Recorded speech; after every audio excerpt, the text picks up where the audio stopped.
हमेशा से हमारा राजस्थान जो है यह पराक्रम, शौर्य, त्याग, बलिदान, शूरवीरता की धरती रही है। हमने घास की रोटी खाई पर अधीनता नहीं स्वीकार की।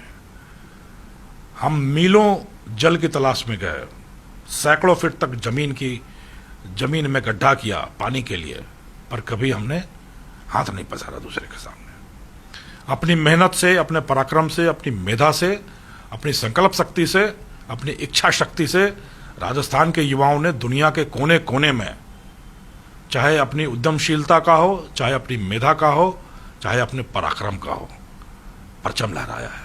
इतिहास इस बात का गवाह है।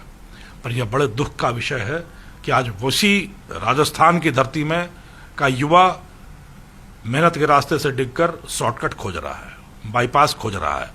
जीवन में कुछ नया पाने को, जीवन में कुछ मस्त होने को, जीवन में कुछ समृद्धि पाने को, जीवन में तनाव से मुक्त होने को, जीवन में एक नए आनंद का अनुभव करने के लिए एक बड़ा वर्ग, एक बड़ा युवा वर्ग नशे की आगोश में जा रहा है, नशे की लत का शिकार हो रहा है। यह न सिर्फ अपने स्वास्थ्य के साथ खिलवाड़ है, बल्कि अपने भविष्य की उम्मीदों के दिए को बुझाने जैसा है, अपने परिवार के सपनों को राख करने जैसा है।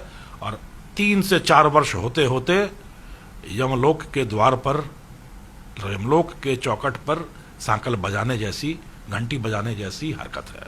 तो मैं उम्मीद करता हूं कि हम अपने अतीत से, अपने सुनहरे अतीत से यह सबक लें। हम अपने उन महापुरुषों को याद करें जिन्होंने अपनी मेधा का परचम पूरी दुनिया में लहराया है। उनको अपना रोल मॉडल बनाकर, उनके रास्ते पर चलकर, चाहे कुछ मुश्किलें ही सामने आए, पर अपने परिश्रम से, अपने पसीने से, अपने पराक्रम से हम हर मंजिल को हासिल कर सकने में सक्षम हैं। और हम यह हासिल कर सकते हैं और हमें यह हासिल करना चाहिए।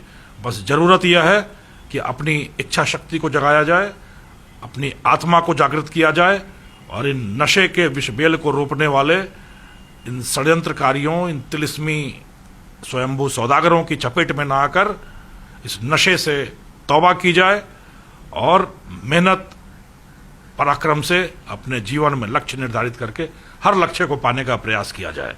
हमारे राजस्थान का युवा हर कुछ स्वयं की शक्ति, भुजबल के आधार पर, मेधा बल के आधार पर पा सकने में सक्षम है। सिर्फ जरूरत है कि जांबवंत की, वह जांबवंत आपके स्वयं के सीने में बैठा है।